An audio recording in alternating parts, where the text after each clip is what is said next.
Meaning of life is to find out the meaning of life. We're being dropped down here without a manual. And the thing is, find out what the hell are we doing here? What in the heaven's name are we doing here? And come to the conclusion. And the conclusion in my world is that love is the answer.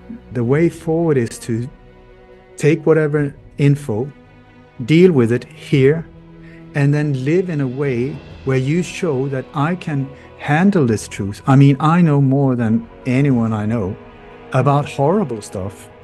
I should be super depressed. I should be hanging from a rope every third hour, you know, like, oh God, I'm going to kill myself now. No, I'm going to kill but I'm not. So what I'm trying to do is show that I can take that burden on my shoulders, but I can surf with it. So the Jesus persona, it's a cult of a personality, it's an idolatry, and it is not the true Christ. It is an amalgamated persona into these bodies. This is the focal point. This is the zero, what we call 0 point, or that middle part of the hourglass, you know, where you come right in and then you rebirth out into a new expression. And this is what's happening here. We're birthing into universal beings, full capable universal beings. And that's why the gods out there can't handle it. They are so jealous, and they just cannot come to terms with the fact that you have babies being born in this world that have access to more life force than any of the gods ever will. That's actually that's where the human heart chakra is. So it's hiding behind the root. So the root is the moon, and we all know about the dark side of the moon. We just don't know what's on the dark side of the moon. But what's on the dark side of the moon, what the dark side of the moon represents is the big secret, which is the human heart. And that's what the human heart is. It's a place that has doors open, portals open to different places. And that's why in the Bible it says, don't follow your heart, because your heart can deceive. You follow your gut. What is humanity's purpose? Our purpose is to end slavery. If we do not make this our purpose, we will continue down the road of chaos, control, duress, slavery, and it will get worse and worse per the laws of nature. Give and re-give equally. If we, humanity, in the aggregate, we are giving immorality, opposition, ignorance, we are going to get that equally back. And because I can now show people how easy it is to see these ley lines and find the crossing points, they're really easy to find. We can go out there and we can actually harmonise. So again, exactly, they're not evil spaces. Just because they make these arenas look like a massive single eye, you know, because that's part of their, you know, their religion, we can change that. There's so many more of us than there are of them. We're so much more powerful than they are. And this is the thing, light souls, people who are altruistic, souls who are altruistic are infinite. We don't end. Because we're infinite beings, right?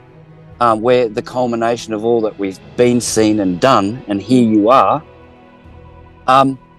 If you're swaying off that path, what I believe the point of the law of synchronicity is to gently nudge you and guide you back.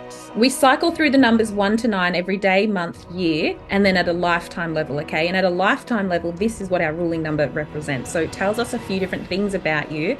Tells us, one, where you're at in your overall cycling of life cycles, and I'll right? come back to that yin-yang picture. It's like we need each other to be different to harmonise each other.